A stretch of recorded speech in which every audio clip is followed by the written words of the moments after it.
Okay, continue. Sorry to interrupt you.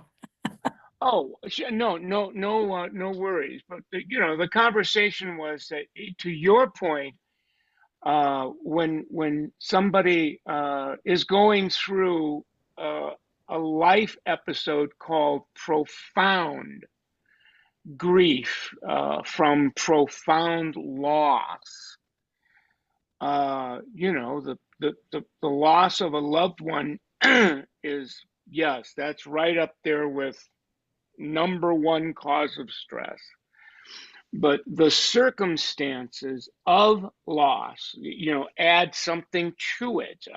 Unexpected loss. Then there's the circumstances behind the unexpected loss. In my case, my beloved daughter took her life. So, and I didn't know that until it's almost like that change is so sudden. At least it was for me. I call it point blank range. You're hit at point blank range, and those are experiences that we humans we don't like to think about them. Never mind talk about them.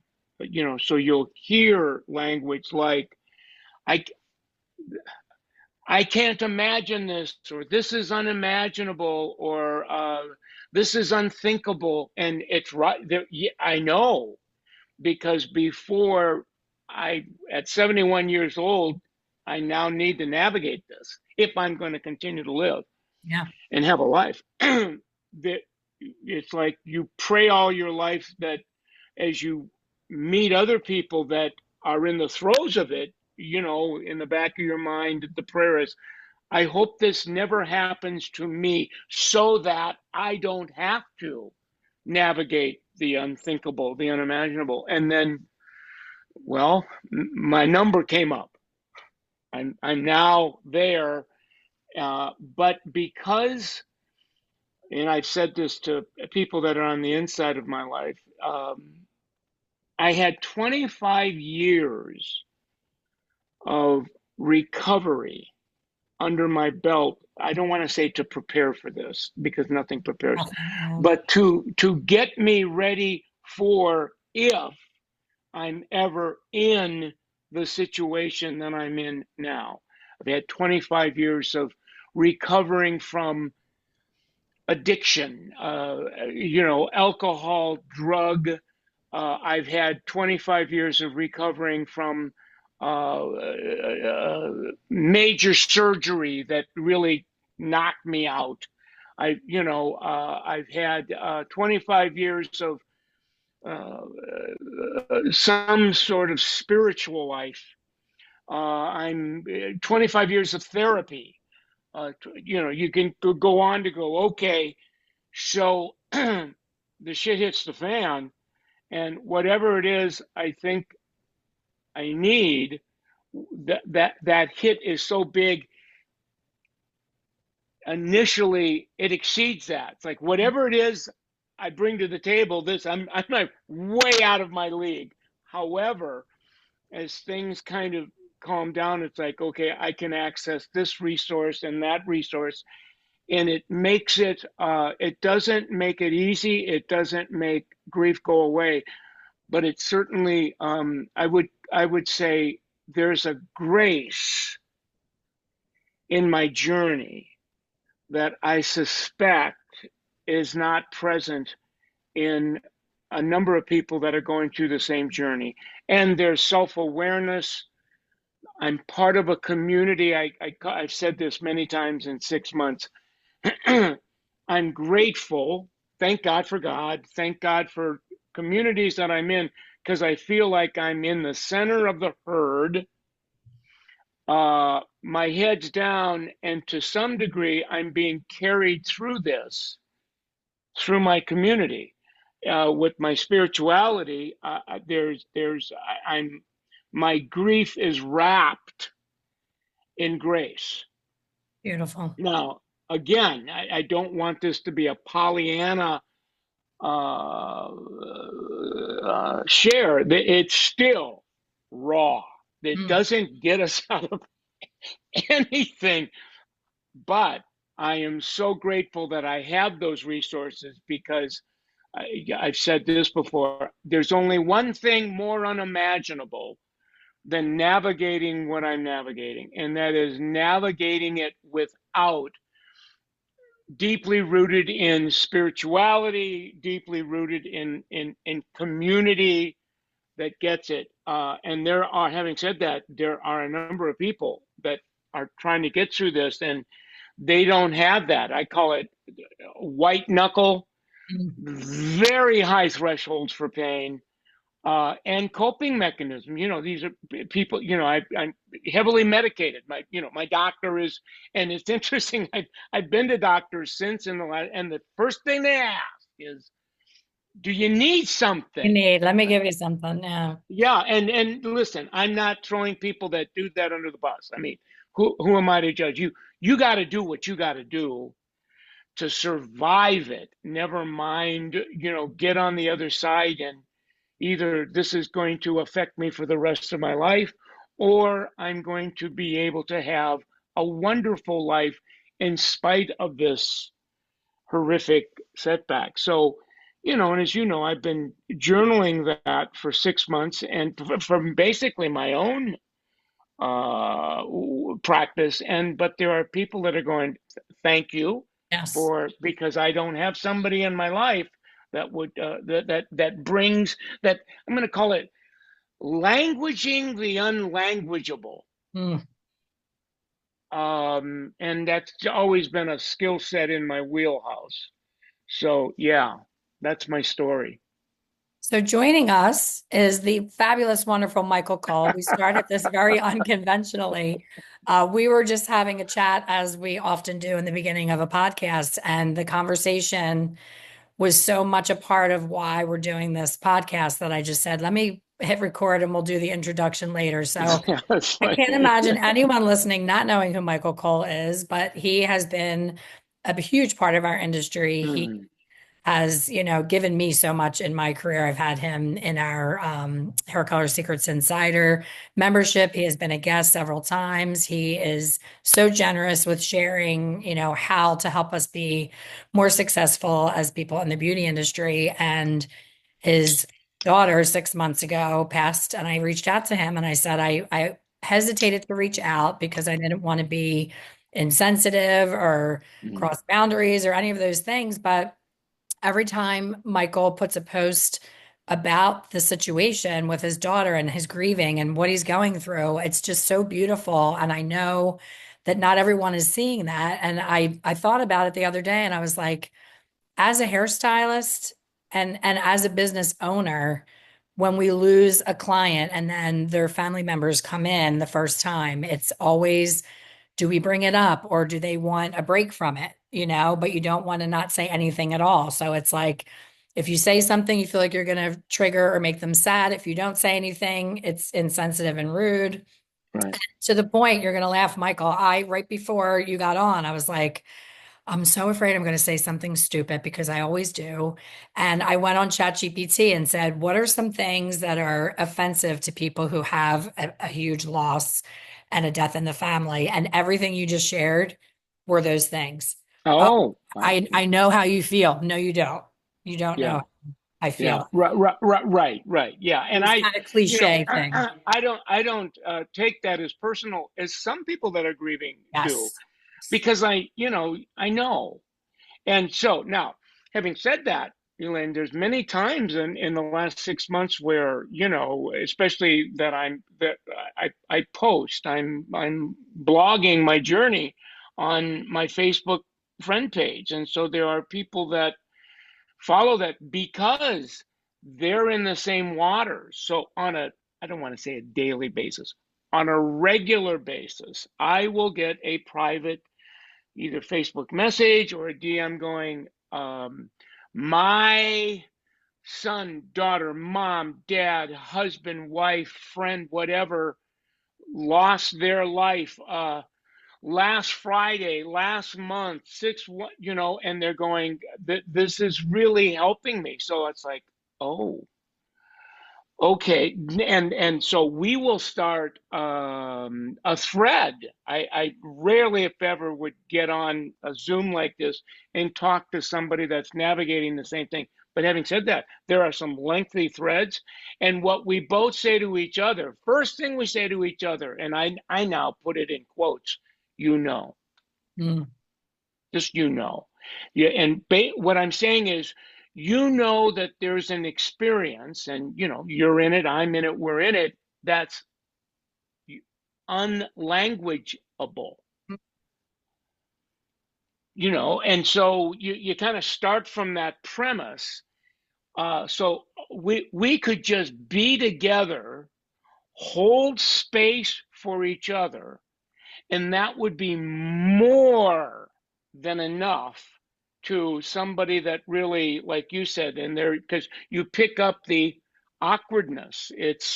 And I would be the first. I have had many, many moments before I was in the throes of this, and I'm 71. So I've had the opportunity to go through a lot of life and be on the other end going, I can only imagine, or, um, but and then after the call, God, I hope I never have to go through that.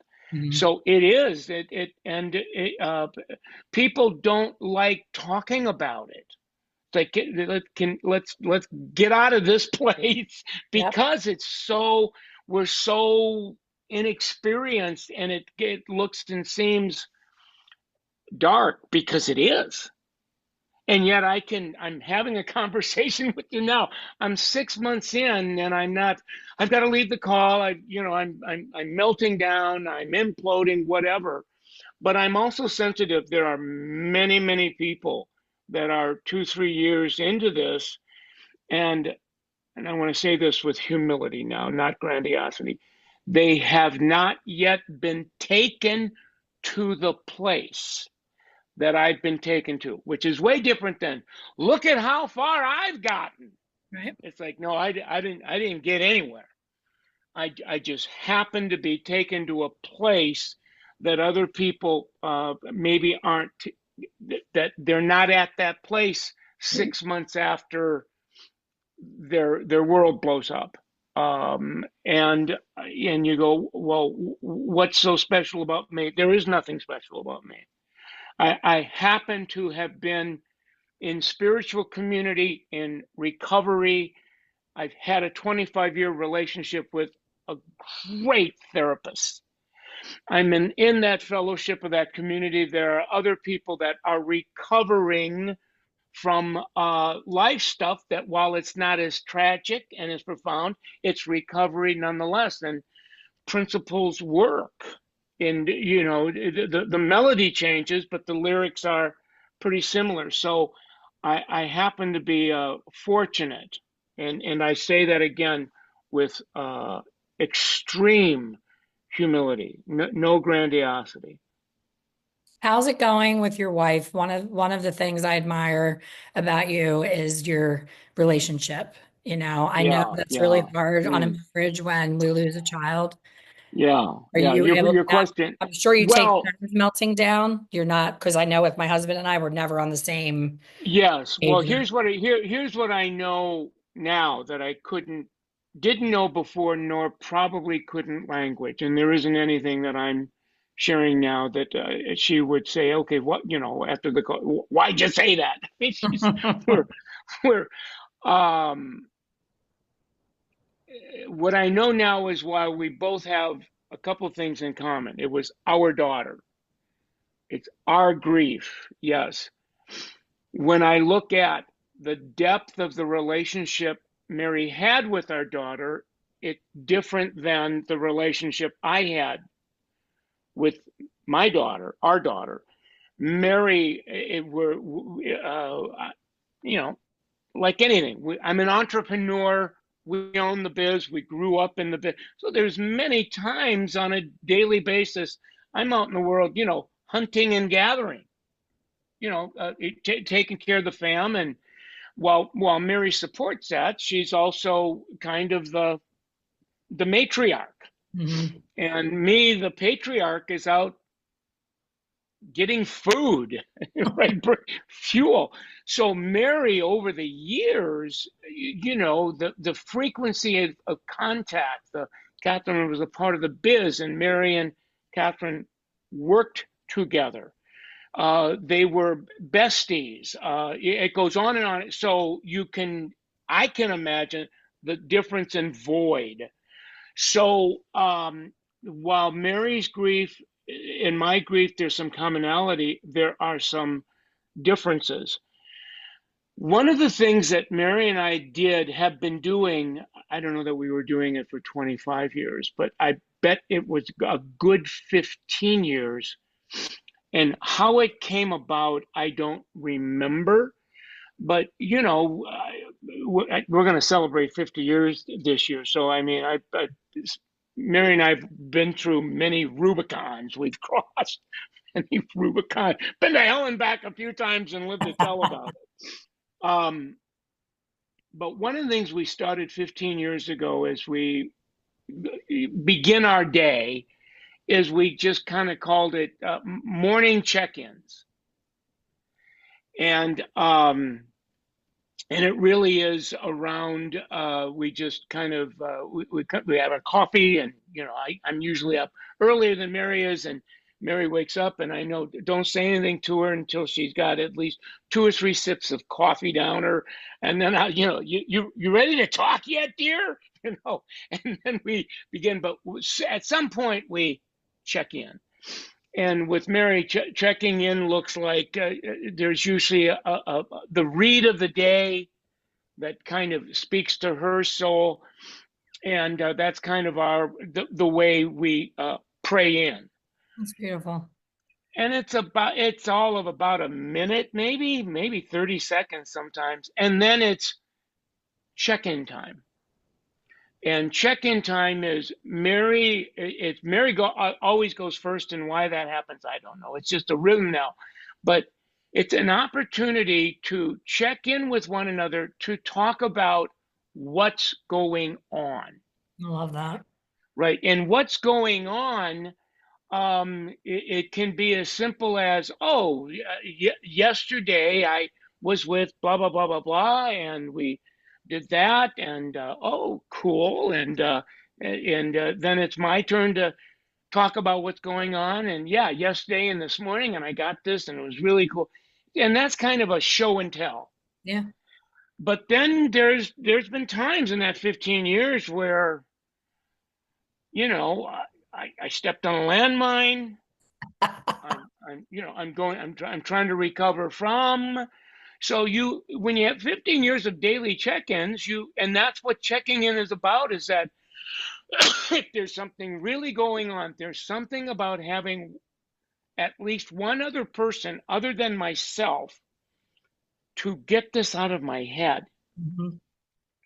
And and you hear it all the time, a mind's a dangerous neighborhood to be in all by yourself. So it's always good to let somebody in and talk about what's going on. Or, 3 of the most dangerous words we can say when we're all by ourselves is, I've been thinking, because, there's something about, I call it unloading. And your partner in the unload needs to know how to hold space. So we've learned there's some do's and don'ts. When Mary is holding space for me to talk about I stepped on a landmine, or vice versa, first of all, it's present moment listening. Just listen. Minimize the inquiry, because all of a sudden it becomes about question asking. It's like, that to be as present as possible, be, whether you want to call it a gracefulness, a mindfulness, compassion, but all of this can be handled non-verbally. Sometimes there's a hug, sometimes there isn't, just depending. So we've had 15 years of, well, the last 6 months in check-in have been, I've never held space from my wife in the run that I'm holding space for her. Now, when I look at the last few weeks or so, I see a pattern's changing. She's beginning to, because you this the experience when it happens is shocking. It's you can't, and all of a sudden, and you'll hear people that have experience with grace to go, "You're okay, you're okay, you're okay." There's this tidal wave that comes in, and you're not okay. So it's grief at that magnitude is predictably unpredictable. And so, but we're both skillful enough to hold space. And hold space means no crosstalk, no advising, no, it's just, and less is more. And it's interesting because, and I'll just speak for me as holding space for her, there's many, many, many times where holding space is is a is a cracking open. Mm. Like, and we've in our years, we've done this for years that usually the preface is we were we kind of set the stage by going, where are you at this morning? And we have this answer, we have this baseline called stable. So there's a like little line. It's not like we're looking at a You line that just triggered me to one of your programs that I went to where it was above the line and below the line, and that's still with me all these years later. yeah, yeah. Well, you're close, but the metaphor is a little bit different than there's this line, and we don't say, before this has happened, how you doing today? I'm good.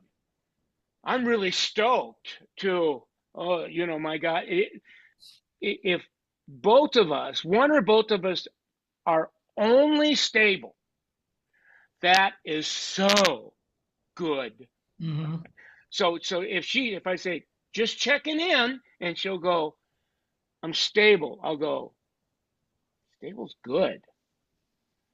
But we're not whistling dippity doo dah, but we appreciate how much of a gift to only be stable. So she'll stay stable. Now on days where she's mornings where she's fragile, and I can, kind of, I don't even have to say how you doing. She'll go, I'm south of stable, which means that's my cue. And I want to say this without making it mechanical. Hmm. First thing I'll say is, it's okay. And by it's okay, I'm not saying how you're feeling, that the situation that we're in, it's going to be okay. I'm going, no, it's okay to crack. It's like if you need to crack, this would be. I'm Doc Lock. I'm ready to hold space for you, and so she knows what it's okay means. It's okay. Number two, you're not alone. Look around. I'm here. Been hanging with you forever. It's okay. You're not alone. I am here for you. I don't say I'm. I'm here. And she's now, and then there's an unloading. And that unloading is, you can imagine, it's emotional, lots of tears and lots and lots of. But at some point, it's almost like you going when you're sick to your stomach and you have to throw up, but you hate Hmm. throwing up. Yeah. But you go into the bathroom and you shut the door and you're leaning over the toilet and you just hate going. But at some point, you're empty and you're going, oh my God, I think I'm done. Yeah. It's kind of like that. So, and that, after you do something every day for 6 months, you kind of see so it's a 1 to 3 minute. And then I can tell and then I'll go, you okay? She going, yeah. And, and then dot, dot, dot. We're able to, we're done holding space and, move on to the next conversation. And that, frankly, is one of when people go, how in the hell are you getting through this? That would be what I would call a mainstay. If we because your only other choice is don't talk about it, don't crack, and you know, and I know, we know, unexpressed That's the emotion. emotions Yeah. never go away. You Yes. can, you can put them in the closet and put a triple lock on it, but they don't go away. They get buried alive and then come out later in God only knows ways. And if you do that too long, you can hurt yourself. I don't want to play doctor or psychiatrist with my beloved daughter, rest her soul, but she was one of these people that it was difficult for her to talk about Mm. what's really going on, whether it was with mom, dad, hubby, therapist, whatever, for whatever reasons. And when you're all by yourself trying to figure this out, you're going to go down some rabbit holes. Absolutely. Brene Brown just had an interesting conversation on a podcast or something. And she said, people, when they get married, you say it should be always be 50-50. 50, everybody talks about 50-50. And she said, it's never 50-50. It's always 100% total. And each person takes a turn. Right. Mary might be at 20. You need to be 80 that day. The next day Yes. you might be at 60, she's at 40, and vice versa. And I was like, that is so well said, because I think the hardest thing, you're referring to holding space, and you hear it, but you don't really quite understand what it looks like. And according to your personality, if you're a fixer, I'm guilty of being a fixer. You want to interject and interrupt, and I'm a shoulder. I should all over people. Oh, you should this, you should that. And my daughter had very much training in being in a yoga community and trauma trained and all those things. And she's like, Mom, sometimes people just want to be heard. They just want to be heard. Yeah. Yeah. Yeah. Yeah. Or be my toilet. Yeah. Be my bathroom, be my toilet, and it's just your presence matters. And it took a while to go. Sometimes it can be, thank God, as simple as that. And it's really not. It's simply profound that it can be that simple. But that's how we grieve, or one of the places and spaces that we hold for each other when we grieve. And so I would say that if you take all the other people that are attempting to navigate grief, I don't know that people have that kind of a practice like that. It's a white knuckle.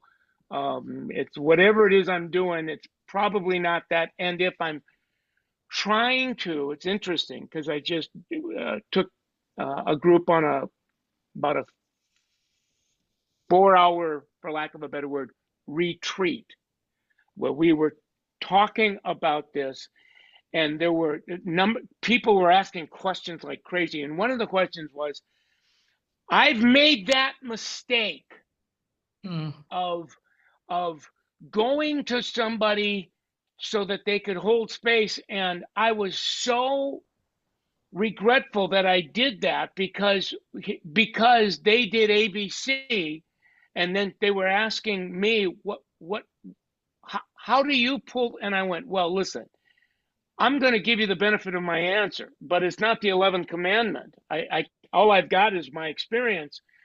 I've learned, like you've learned, there are three groups of people in my life. I got a ton of acquaintances. And I would say that would be one community of people I would not go to holding space. Hell no. Then I've got a number of friends with the small caps. And before I say anything else, a lot of those friends I love. Frankly, a lot of those friends are siblings. They're in my family, extended family, and I love them. But I don't go to them expecting or wanting them to hold space for me because now I'm asking them to give me something they're incapable of giving me. They don't know how. Yeah. They, and like to your point, they can give me advice, they can shouldn't, they can give me advice, and their intentions are good, but I need space. And then there are friends with capital F, uh, all caps, and I can, count them on two or three fingers. One of them happens to be my wife. And so, and then I've got a therapist, and she charges me money to hold space. And then there's a spiritual mentor, and there's a couple of other people. Uh, those are the people that I go to. I expect them to hold space because they know how, and they're honored. They see it as a sacred because I have held space for them. It's built into our relationship with one another. And it's interesting. I'm getting goosebumps now. When I said this, that it's like, oh my God, you're right. That this person, I love them. They're my dot, dot, dot, fill in the blank. Mhm. And I love them, but they don't know how to do this. Yeah. So why would I expect them to? And then all of a sudden it becomes, well, how can I find somebody? Well, first of all, there's an agreement that you both have that when you're holding space for them or you, here is the dance floor. Here's what we're not going to do. And it's really not just about doing, but being. Mhm. Be present, be warm. Are there other things that I've said to my wife? Of course, but it was along the lines of, oh, I know, we can implode or get pissed off or whatever. And at the end of the implosion, guess guess where I am? I'm right back to where I was. And Yeah. that is I I can't and so much want to rewind. Yep. And there's a little bit of that, and then let's move on. So that the outer circle of acquaintance, I would consider the hairstylist client relationship. When Mary went to her salon for the first time after the loss of your daughter, what do you wish that more people knew as far as how to navigate the initial conversation? What I've seen in forums a lot is hairstylists saying, I don't want to charge her. I want to do her hair free. And I'm like, is that condescending and almost insulting? Is it a beautiful gift? How Yeah, yeah. So from a real, your question is profound. And again, I'm going to give you my experience, not the 11th commandment. right? Um, because I've had people come to me that didn't know that I was grieving, that they've had, as trite as it sounds, there's grieving when we lose a beloved pet. Oh, Like I've it's seen the huge. difference. Yes. It's here. It's huge. And so now, if there was a one-liner when I'm in the presence of someone that's in deep grief, I'll look at them, usually kinetic. I'll give them a hug, a sincere hug, and whether I hug them or not, I'll just close my eyes and say to them, there are times in our life when there are no words. Yeah. This is one of these times. Uh, all I can do is hug you and tell you my heart goes out, and then silence. And I'll tell you, the person is, it's like, oh my God, thank you. Yeah. Thank you that you're not inquiring. We don't talk about, I can only imagine. Now, if beyond that, if you were going to gift someone, so there's been many times where I've walked out on my porch and there's a pot of soup or a loaf of bread or a bag of cookies, or those are, and as well as my son-in-law. um, those are expressions of love. And I might be apt to do that if I was a hairdresser to say, I, I don't know where you live, but I just want you to know that you're in my heart, and here's some cookies, here's some soup, or I don't know that you need to comp Yeah, I thought somebody that on a, was odd because I think it's a gesture, but I also think it's almost like a I can't explain what word comes. I don't want to say pity, but it's like, oh, the least I can do is do your hair for free, and it's yeah, kind of yeah, like that's yeah. not going to I think alleviate there, any yeah, pain. well, yeah, yeah. If you're looking for a graceful way of expressing love, I think there's, what just came up in my mind, I remember going to my barber on my wedding day. He knew I was getting wedding and getting married. And he said, "This is my wedding gift to you." Oh my God, thank you. I mean, that was a, but that's different Totally than, different occasion. Yeah. yeah. So yeah, but your question is so profound and it's so important because we humans, we don't know how to be or what to do when it's in front of us, and we're more of an acquaintance or a friend with small caps. You don't know. I had a stylist that worked for me. She was very early 20s, 22 at the most. And one of her very regular clients that she had a great relationship with lost her mother. And she wrote to me and said, this is before emails and texts. She actually wrote me a letter and said, I have really loved coming to your salon. I love, everything about it. But when I lost my mother, that my hairstylist didn't say a word to me. So she was young and she was trying to be, I guess, sensitive and not bring it up to get her upset, but she just completely ignored it. And that was a Right, lesson for me back then of her calling this young girl out of, wow, I really have to be conscious of right, saying, I'm sorry for your loss, the hug. And if you want to talk about it, I'm here to listen. If you right. don't, let's talk Yeah, about your yeah, hair or whatever. You know what I mean? Like just do yeah. something. Don't And avoid. I'm the first to say to anybody that, the person that I don't say anything, I change the stuff. I would go, that is a common way. It's not a bad way, and that many people, that's their way only because, like, after that, the earth drops off. But if you start asking questions like, are there other ways of making an expression that I, the expressor, is comfortable with, and the person that's receiving it really feels served, supportive, and not awkward. So, yeah, this is, and but again, somebody goes, well, somebody should write a book on it, or there should be classes on it. And I'm going, well, no, because It's such an the individual. com and it's more, I'm going to use a real gritty word to the world is morbid.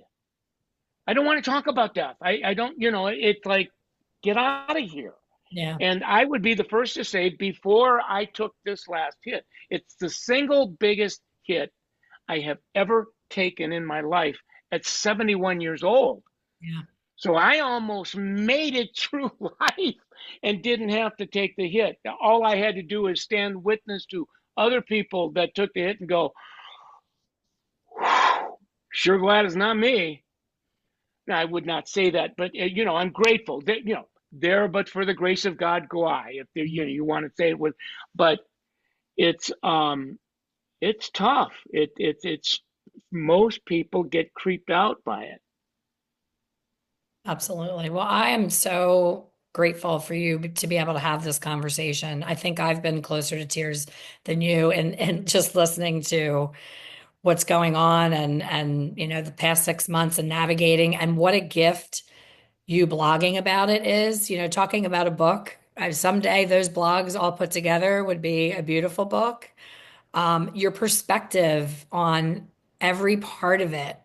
It wasn't putting the grief aside and saying it's not happening. It was just the rawness of the navigation of Yes, today's today's a better day, today's not a good day, and just that peek into, what you're navigating is just such a beautiful share. And I'm sure not easy for you. Oh, yeah, yeah. And, I mean, you have a lot of time to reflect. There are principles that I've practiced all of my life as just a human being. And then those same principles, as you know, I'm an educator. I've talked about them and taught other people those practices all my life. And I'm here to report that if it's truly a principle, a timeless truth, there's applications of that, many, many, many applications. And I'm here to report those principles in something as extreme and as profound as the grief I'm navigating. I'm here to report those principles work. Doesn't get us out of the pain, but it gives us. You've heard the what is that metaphor in the Gospels where is your house built on a rock or is it built on sand and the sea comes? And I'm here to report, give you the good news first. My house was built on a big rock, big house, big rock, and then the storm came, and I don't want to call it bad news. The whole truth is after the tsunami was in the rearview mirror, the only thing that was on that rock left was the rock and me. Holding on, holding on to the So rock. yeah, and and there was a whole bunch of property on that rock, and so everything is gone, and now you rebuild, but still got the rock. I'm still here, and okay, let's. It's like the people in California. Many of them are gonna let's start putting our life together one day at a time. Yeah, I'm actually going through that right now. We were hit with Hurricane Helene. So I've moved every 10 days since September 27th, and it's been Hmm. difficult. So I can relate to your rock story because we definitely had the water come in and knock our rock all around. Oh yeah, yeah. So And we, I can't help but think, I'm really trying to figure out, well, I'm a control freak, so I'm trying to really make it make. I'm like, what is the lesson? What is the lesson? I know this didn't just happen just to happen. It could happen to anybody. It happened to me. There's something I need to see. Part one is things. You realize that you just keep moving around these things and you don't need any of them because we've lived in all different places and you really only need a handful of things. But we have the storage unit with all this crap that we probably never needed in the first place. So there's that. right, right, right, right. It's the circle that you're talking about, the friends with the lowercase and the friends with the capital. Are very telling with Oh, you're in. If I didn't have that chapter of your life, but I can now say to you, you know that's grief that to that magnitude. Now the lyrics are different, but right. the Yes. melody. And to your point, I've I've said this many times over the last 6 months. There are lessons Laurel. for me to learn here. I want to be awake and learn those lessons. That old saying that the mistake is repeated or the class is repeated until the lesson is learned. Mm. And not to learn the lesson is, well, either the mistake is going to be repeated or I got to go back to class again. But and there, I can't even put in, there's no time to talk about the lessons that I've learned in the last six that are wow. Well, I hope you do write the book. You're very talented with those things. I may see. I've been in retirement and I've got 1 year left on my non-compete agreement. As you know, I sold the company that I co-founded, and Mhm. I whatever share, and so I to honor that I'm kind of in quasi-retirement and doing some other things, but I'm one of the things I'm reflecting on is returning, coming back, if you will. But if I were ever to do that, I would look at what's everybody doing, and I don't want to do that. Mhm. Is there something I might be able to bring to the salon conversation that less people are doing, and it's something that's uh, it's a pain point if for people that are going, yeah, this is a void, and I sure wish we had. So there's some things that are moving in me. So I may bring, and if that happens, a book will be one of the containers for that. But as an educator, writing books, unless there's a book and a process, a program, something that supports the book so that the buyer of the book has help integrating. That's that those conversations I get very interested in. So stay tuned. Stay More will tuned. be That's revealed. exciting. Thank you. And thank you so much for being here today and sharing Mm, your journey with anyone who's listening who, may not have the words, may not mm. know what to do in that situation. And we will keep watching and listening for your words of wisdom and wish you the best in this entire journey and say hello to Mary. I will. Thank you, Elaine. Thank It's good to you. see you. You too. Have Thank you, everybody, for listening. have a good day. You too.